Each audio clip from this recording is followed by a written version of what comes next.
പരിഹാരം ഞാനോ ആരെങ്കിലും ചെയ്തേക്കാം. അതുകൊണ്ട് ദയവ് ചെയ്ത് അവനെ ആണോ? ഇതാണ് വാസ്തവത്തിൽ ദൈവത്തിന്റെ നീതി എന്ന് പറയുന്നത്. ഈ നീതി നമ്മളിവിടെ പ്രഘോഷിക്കുന്നുണ്ടോ? ഇതാണ് ഇനി ആവശ്യമുള്ള ഒരു മധ്യസ്ഥ പ്രാർത്ഥന. അപ്പോൾ നമുക്ക് അതിനുവേണ്ടി ഒന്ന് മധ്യസ്ഥ പ്രാർത്ഥന നടത്താവുന്ന. ദൈവത്തിന്റെ നീതിയാണ് യഥാർത്ഥ സുവിശേഷം. ആ സുവിശേഷത്തിന്റെ മാധുര്യം അതാണ് ഇപ്പൊ പരിശുദ്ധ പിതാവ് എഴുതിയിരിക്കുന്ന പുതിയ ലേഖനം തന്നെ, ജോയ് ഓഫ് ദ ഗോസ്പൽ, സന്തോഷത്തിന്റെ സുവിശേഷം. ഇവിടെ ഭയത്തിന്റെയോ സുവിശേഷം ധ്യാനം കൂടിക്കഴിഞ്ഞ് സൂയിസൈഡ് ചെയ്യണമായിട്ടുള്ള ഗിൽറ്റ് ഫീലിംഗ്, കുറ്റബോധം ഉണ്ടാക്കുന്ന സുവിശേഷമല്ല. സന്തോഷത്തിന്റെ സുവിശേഷം, ആശ്വാസത്തിന്റെ സുവിശേഷം, ദൈവത്തിന്റെ സത്യം തന്നെയായ നീതി ഒഴുകുന്നതിന് വേണ്ടി നമുക്കൊന്ന് കരമുയർത്തി പ്രാർത്ഥിക്കാം. Hallelujah, hallelujah, hallelujah.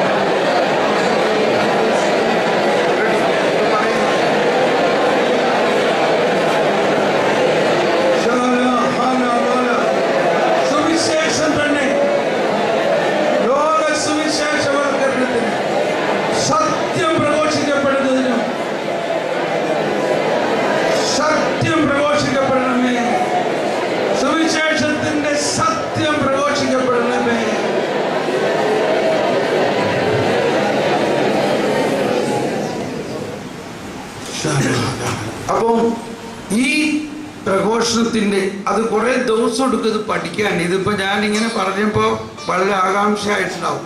പക്ഷേ ഇത് കുറച്ച് പഠിച്ചെടുക്കണമെങ്കിൽ ആദ്യം ദൈവത്തിന്റെ ജ്ഞാനം, പിന്നെ വിശ്വാസം, അങ്ങനെ ഒരു ഐഡിയ ഇപ്പൊ എനിക്ക് കിട്ടിയിട്ടുണ്ട്. പക്ഷെ അത് 9 ദിവസം എടുക്കും. അപ്പൊ ഈ 9 ദിവസത്തെ ധ്യാനത്തിൽ നിങ്ങൾ പ്രത്യേകിച്ചത് ശുശ്രൂഷകർക്കും കൗൺസിലേഴ്സിനും മധ്യസ്ഥ പ്രാർത്ഥനക്കാർക്കും വേണ്ടിയാണത്. കുറെ ധ്യാനങ്ങൾ കൂടി വളർന്നവർക്ക് മാത്രമേ ഇത് കുറച്ച് മനസ്സിലാവുള്ളൂ. ധ്യാനം കൂടാത്തവരോ അറ്റ്ലീസ്റ്റ് ഒരു 5 ധ്യാനമെങ്കിലും കൂടിയവര് ഇതിന് വരാവും ഈ ധ്യാനത്തിന്. ആ ധ്യാനത്തിന് വേണ്ടി ഒന്ന് പ്രാർത്ഥിക്കാം നമുക്ക്. IMS വിശ്വാസ വളർച്ചാ ധ്യാനം കേരളത്തിൽ ഒരു പുതിയ സുവിശേഷവൽക്കരണം, ഭയത്തിന്റെയും ശാപത്തിന്റെയും സുവിശേഷം മാറ്റിയിട്ട് സ്നേഹത്തിന്റെയും കരുണയുടെയും സുവിശേഷത്തിന് വേണ്ടിയുള്ള വിശ്വാസ വളർച്ചാ ധ്യാനം.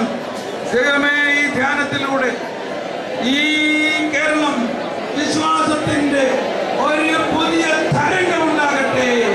നിന്നെ വെട്ടിയെടുത്ത പാറയിലേക്കും നിന്നെ കുഴിച്ചെടുത്ത ഖനിഗർഭത്തിലേക്കും നോക്കുവേൻ. ഹല്ലേലൂയ. നമ്മൾ ഇപ്പൊ ഈ കാലഘട്ടത്തിൽ ഞങ്ങളെ കാണിച്ചു തരുന്നതെല്ലാം സങ്കീർത്തനങ്ങൾ പാടി പ്രാർത്ഥിക്കാനാണ്. ഞാനും കുറെ ഗാനങ്ങളൊക്കെ എഴുതിയിട്ടുള്ളതാണ്. പക്ഷെ പിന്നീട് ഒരു 5-6 വർഷം മുൻപ് കർത്താവ് പറഞ്ഞു, ഞാൻ ഗാനം എഴുതാനിരിക്കുമ്പോ കൃത്യമായിട്ട് സ്വരം കേട്ടു, നീ എഴുതണ്ട, നീ പാട്ടൊന്നും എഴുതണ്ട. കർത്താവിന്റെ സ്വരം ശരിക്കും അറിയാവുന്ന എനിക്ക് പ്രയാസം തോന്നിയെങ്കിലും എന്തെങ്കിലും വലിയ കാര്യം ഉണ്ടാവും അതിനകത്തുനിന്ന്. ഞാൻ വീണ്ടും പ്രാർത്ഥിച്ചപ്പോ പറയാണ്, ഞാൻ കുറെ പാട്ടുകൾ എഴുതിയിട്ടുണ്ട്, അത് നിങ്ങൾ പാട്. ഇത് കരിസ്മാറ്റിക്കാരാണല്ലോ അധികം പാട്ട് പാടുന്നവര്. അപ്പൊ നമുക്കും ഇതാണ് പ്രത്യേകിച്ച് മധ്യസ്ഥ പ്രാർത്ഥന. ഈശോയും മാതാവും ഇസ്രായേൽ ജനം മുഴുവനും എല്ലാ ദിവസവും പാടിയിരുന്ന പ്രാർത്ഥനാ ഗീതങ്ങളാണ് ഈ സങ്കീർത്തനങ്ങൾ. അത് നമ്മളെടുത്ത് അത് പാടുകയും അതുപയോഗിച്ച് മധ്യസ്ഥ പ്രാർത്ഥന നടത്തുമ്പോൾ അന്ന് പരിശുദ്ധാത്മാവ് ഈ രക്ഷാകര പദ്ധതിക്ക് വേണ്ടി പ്രാർത്ഥിക്കാൻ പരിശുദ്ധാത്മാവ് നൽകിയ ഗാനങ്ങളാണ്. ആ പരിശുദ്ധാത്മാവ് ഇത് നമ്മുടെ ഹൃദയത്തിൽ ജ്വലിപ്പിച്ചുകൊണ്ട് ഈ പ്രാർത്ഥനയിലൂടെ ലോകം മുഴുവനും വലിയ തരംഗമുണ്ടാക്കും. അതിലെ സാമ്പിളായിട്ട് ഒരെണ്ണം ഇപ്പൊ നമ്മൾ പാടാൻ പോവുകയാണ്. 57-ാം സങ്കീർത്തനം നിങ്ങളുടെ പുസ്തകത്തിൽ നോക്കിയാൽ മതി. 57-ാം സങ്കീർത്തനം ഒന്ന് കേൾക്കുക. അതിലെല്ലാം ദൈവത്തിന്റെ കൃപയാണ്. എന്താ കൃപ എന്ന് പറയുന്നത്? കൃപ എന്നത് എല്ലാവരും ഇവിടെ നോക്കി, ദൈവികത ഉന്നതങ്ങളിൽ, അതായത് ദൈവത്തിൽ നിന്നുള്ള ദൈവിക ജീവൻ മാനുഷികതയിൽ ലയിക്കുന്നതിനെ കൃപ എന്ന് പറയുന്നു എന്ന് പറഞ്ഞ എല്ലാവരും. ദൈവികത മാനുഷികതയിൽ ലയിക്കുന്നതിന് കൃപയെന്ന് പറയുന്നു. അപ്പൊ ദൈവിക ജീവൻ മനുഷ്യനിൽ ലയിക്കുമ്പോൾ എന്ത് സംഭവിക്കുന്നു? മനുഷ്യൻ രൂപാന്തരപ്പെട്ട് ദൈവത്തെ പോലെ ആകുന്നു. ഇതാണ് ക്രിസ്ത്യാനിയുടെ അന്തസത്ത. മാമോദീസായിലൂടെയും തൈലലേപനത്തിലൂടെയും കൂദാശകളിലൂടെ എല്ലാം ഇതാ സംഭവിക്കുന്നത്. നമ്മെ ജീവിപ്പിക്കുന്ന കർത്താവ് യേശു മിശിഹായുടെ കൃപാവരം നമ്മളിൽ സമ്പൂർണ്ണമാകട്ടെ.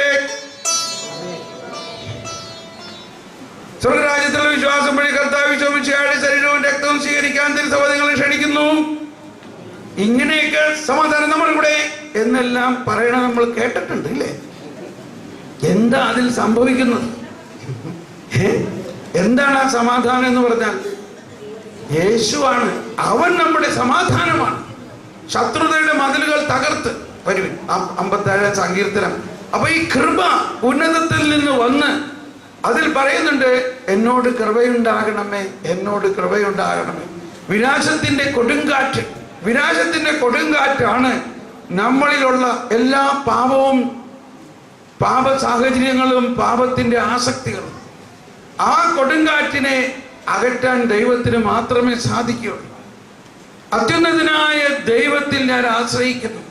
അവിടുന്ന് നമുക്ക് വേണ്ടി എല്ലാം ചെയ്ത്, അവിടുന്ന് സ്വർഗത്തിൽ നിന്ന് അവിടുന്ന് വരുന്നു. അതാണ് 1000 വർഷങ്ങൾക്ക് പിന്നീട് യേശു പറഞ്ഞത്, ഞാൻ സ്വർഗത്തിൽ നിന്നിറങ്ങി വന്ന ജീവനുള്ള അപ്പമാണ്. ഞാൻ നിങ്ങൾക്ക് പരിശുദ്ധാത്മാവിനെ അയക്കും സ്വർഗത്തിൽ നിന്ന്, മറ്റൊരു സഹായം. ഈ ബോധ്യത്തിൽ നമുക്ക് ഈ ഗാനം ഒന്ന് ആലപിച്ച് ഇതൊരു പ്രാർത്ഥനയായിട്ട് പാടുകയും ഇത് അനേകരിലേക്ക് ദൈവരാജ്യം പടരുന്നതിനുള്ള മധ്യസ്ഥ പ്രാർത്ഥനയായിട്ട് നമുക്ക് പാടി പ്രാർത്ഥിക്കാം. സങ്കീർത്തനം 57.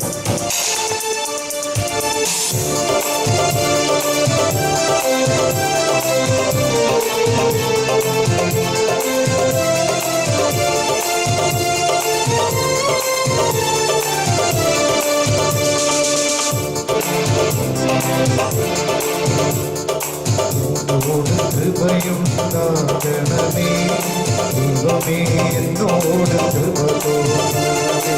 എന്നോട് കൃപയുണ്ടാകണമേ ദൈവമേ, എന്നോട് കൃപ തോന്നണമേ. എന്നോട് കൃപയുണ്ടാകണമേ ദൈവമേ, എന്നോട് കൃപ തോന്നണമേ. എന്നോട് കൃപയുണ്ടാകണമേ ദൈവമേ, എന്നോട് കൃപ തോന്നണമേ. അങ്ങയിലാണു ഞാൻ അഭയം തേടുന്നത്, വിനാശത്തിന്റെ കൊടുങ്കാറ്റ് കടന്നു പോകും. ഞാനങ്ങയുടെ ചിറകിൻ കീഴിൽ ശരണം പ്രാപിക്കുന്നു. അങ്ങയിലാണു ഞാൻ അഭയം തേടുന്നത്, വിനാശത്തിന്റെ കൊടുങ്കാറ്റ് കടന്നു പോകണം. ഞാനങ്ങയുടെ ചിറകിൻ കീഴിൽ ശരണം പ്രാപിക്കുന്നു. എന്നോട് കൃപയുണ്ടാകണമേ ദൈവമേ, എന്നോട് കൃപ തോന്നണമേ. എന്നോട് കൃപയുണ്ടാകണമേ ദൈവമേ, എന്നോട് കൃപ തോന്നണമേ.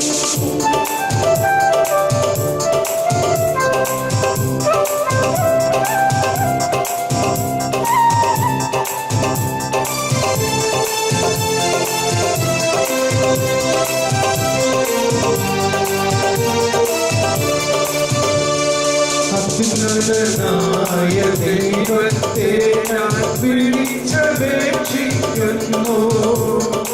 എനിക്കു വേണ്ടിയെല്ലാം ചെയ്തു തരുന്ന ദൈവത്തെ തന്നെ. അത്യുന്നതനായ ദൈവത്തെ ഞാൻ വിളിച്ചപേക്ഷിക്കുന്നു.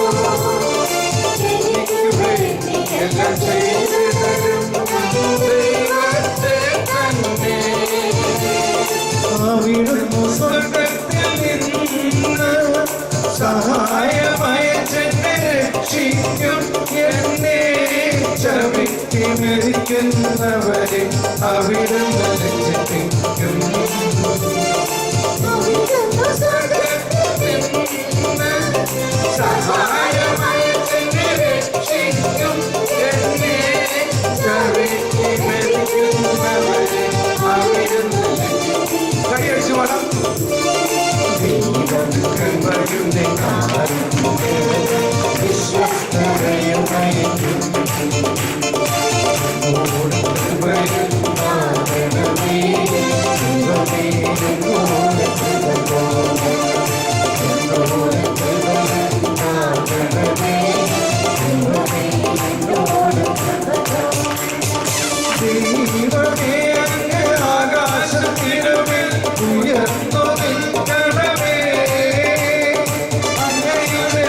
മഹത്വം ഭൂമിയിൽ എന്നും നിറയട്ടെ.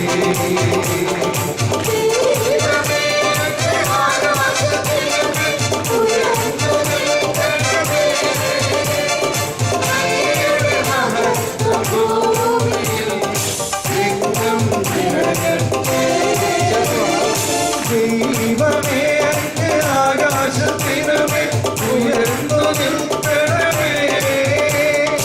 അങ്ങയുടെ മഹത്വം ഭൂമിയിൽ എന്നും നിറയട്ടെ.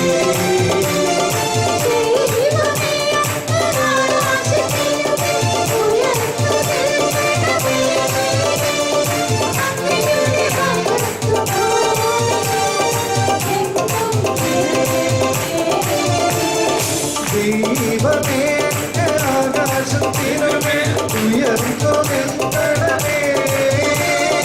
അങ്ങയുടെ മഹത്വം ഭൂമിയിൽ എന്നും നിറയട്ടെ. ആകാശത്തിനുമേൽ ഉയർന്നു നിൽക്കണമേ. അങ്ങയുടെ മഹത്വം ഭൂമിയിൽ എന്നും നിറയട്ടെ.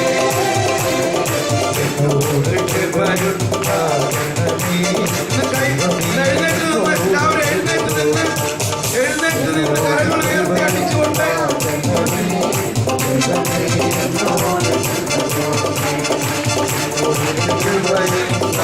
ദാഹത്തോടെ ദാഹത്തോടെ കൃപ കൃപ കൃപ നിറയട്ടെ.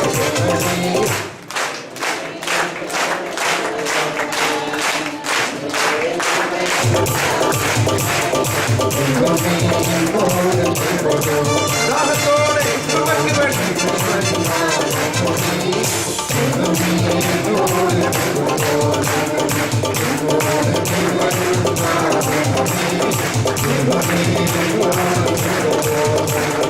ദൈവമേ ആകാശത്തിനുമേൽ ഉയർന്നു നിൽക്കണമേ. അങ്ങയുടെ മഹത്വം ഭൂമിയിൽ എന്നും നിറയട്ടെ.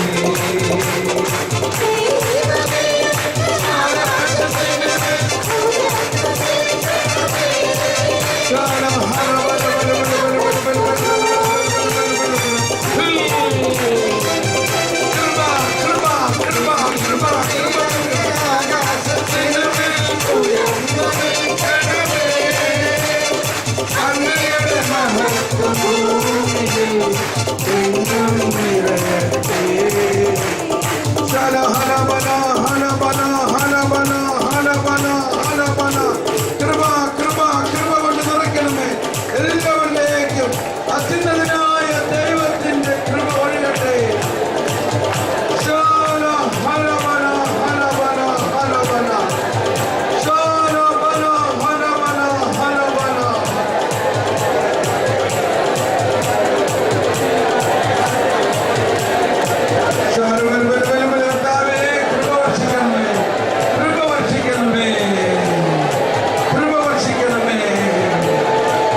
സ്ത്രീകളിൽ നിന്ന് ജനിച്ചവരിൽ യോഹന്നാനേക്കാൾ വലിയവരില്ല. എന്നാൽ ദൈവരാജ്യത്തിൽ മാമോദീസ സ്വീകരിച്ച് ദൈവരാജ്യത്തിൽ അംഗമായ ഓരോരുത്തരും അവനേക്കാൾ വലിയവനാണ്. ഹല്ലേലൂയ. നമുക്കിരിക്കാം. എഫേസോസുകാർക്ക് എഴുതിയ ലേഖനത്തിൽ അവൻ നമ്മുടെ സമാധാനമാണ്. 2-ാം അധ്യായം 14-15 വാക്യം. അവൻ നമ്മുടെ സമാധാനമാണ്. അവൻ ഇരുകൂട്ടരെയും ഒന്നിപ്പിക്കുകയും ശത്രുതയുടെ മതിലുകൾ തകർക്കുകയും ചെയ്തു. അടുത്തത് എല്ലാവരും ശബ്ദമുയർത്തി. കൽപ്പനകളുടെയും ചട്ടങ്ങളുടെയും ആധിപത്യം അവൻ തന്റെ ശരീരത്തിലൂടെ ഇല്ലാതാക്കി. Praise the Lord. ഒന്നുകൂടി. കൽപ്പനകളുടെയും കൽപ്പനകളുടെയും ചട്ടങ്ങളുടെയും ആധിപത്യം അവൻ തന്റെ ശരീരത്തിലൂടെ ഇല്ലാതാക്കി. ഇതാ ഒരു പുതിയ ശരീരം നമുക്ക് നൽകിയിരിക്കുന്നു. കൽപ്പനകൾ ഇല്ലാതാക്കിയിട്ടില്ല. എന്താ ഇല്ലാതാക്കിയത്? ആധിപത്യം. കൽപ്പനകളുടെ ആധിപത്യം. നമ്മളിപ്പോൾ ആരുടെ ആധിപത്യത്തിന് കീഴിലാണ്? കൃപയുടെ ആധിപത്യത്തിന് കീഴിലാണ്. കൃപയുടെ ആധിപത്യം. കൽപ്പനകളുടെ ആധിപത്യം അവസാനിപ്പിച്ച് യേശുക്രിസ്തു നമ്മുടെ പാപങ്ങൾ തന്റെ ശരീരത്തിൽ ഏറ്റെടുത്തുകൊണ്ട് നമ്മളെല്ലാവരെയും കൃപയുടെ ആധിപത്യത്തിലേക്ക് കൊണ്ടുവന്നിരിക്കുന്നു. കൃപയുടെ ജീവിതം സൗജന്യമായി നമുക്ക് നൽകിയിരിക്കുന്നു. ആ സൗജന്യമായി നമുക്ക് ലഭിച്ച കൃപാവരത്തിൽ മുങ്ങി കുളിക്കുകയും